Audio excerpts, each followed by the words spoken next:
Today, the 10th day of the month of Nisan, we find in the Torah a very special mitzvah, a fundamental mitzvah, I should say, all about the precursor to coming out of Egypt. So in Parshas Boy, the Torah says the following, in chapter Yud Beis,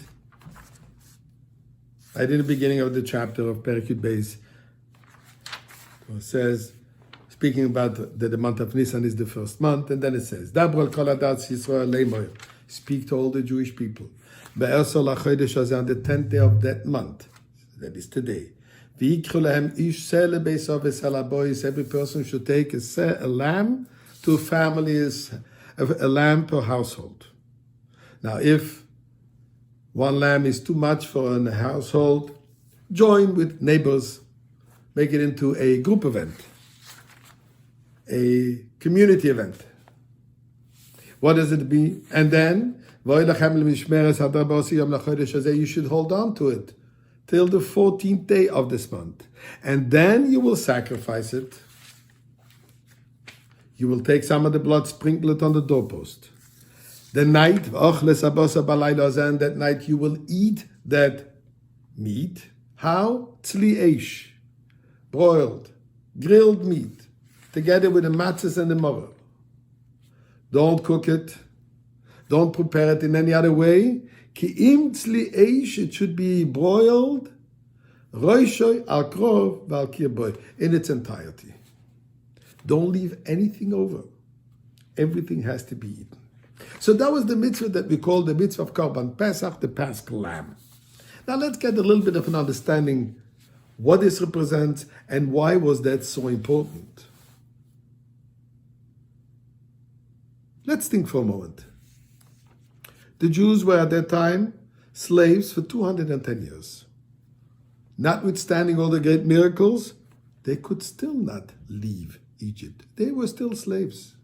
Although not working so hard, but still, they were still imprisoned under the clutches of Pharaoh and his minions. The lamb was one of the Egyptian idols. Suddenly here, those Jewish slaves to whom their lives had absolutely no value. Just a sample of cruelty. Pharaoh needed, according to his doctors, to have a fresh daily bath, a blood bath. Indeed, a bath in fresh blood of Jewish children. Does on a daily basis. The cruelty is unimaginable. This was the value of the life of the Jewish people in the hands of their masters. Yet, suddenly here they're being told, take your master's idol, not in hiding, in the open. They will ask you, why are you doing this? You're not going to say, because we just want to have some milk, because we just want to see what an idol is all about. No, they will openly, publicly state, we are holding on to it till the 14th day of the month, because God said that on the 14th day of the month, we are going to slaughter your God. What an act of self-sacrifice. What an irrational behavior. Endangering themselves, not just sacrificing the animal, they might be sacrificed themselves. And why was it so necessary? Why did God ask him to do this thing? What was the purpose? The answer is very simple. We know that the angels complained to God, why do the Jews deserve to be freed from Egypt? The Jews are worshipping the idols just like the Egyptians. They assimilated. They just keep certain traditions, certain folklore. They speak a certain language. They get dressed in a certain way. They keep their certain names. But they have no religion. They don't practice Judaism. They don't deserve to be free. They don't know what freedom is all about. They're slaves. Slaves to what? To Egyptians and the Egyptian mentality, Egyptian culture. So God tells the Jews, God tells the angels, God tells the world.